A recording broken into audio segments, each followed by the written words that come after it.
我后悔跟他没买一盒。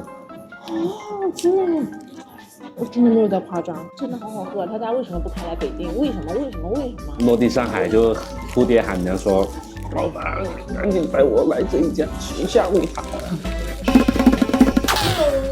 就他了。上路，先搞2杯特浓茶钻琥珀奶，然后再要2个蛋挞，蓝麻薯贝草泡芙加1，奇脆可可泡芙加1。但是这不是你自己打包的吗？没有，旁边吃就行。再来1份万德福，新人瓦片售罄了，只能来蹭一下试吃。很好吃。都齐了，准备找个地开选。先从奶茶下手。我们的茶底选的是特点红茶，还有个茶包，那茶是冻的，冻成冰块，然后你得摇，所以它让你用力甩就可以这样。不有体验感吗？喝杯奶茶，茶味很浓，奶也很浓，对它那个碎碎冰，咬下去就很有口感。而且这个奶茶它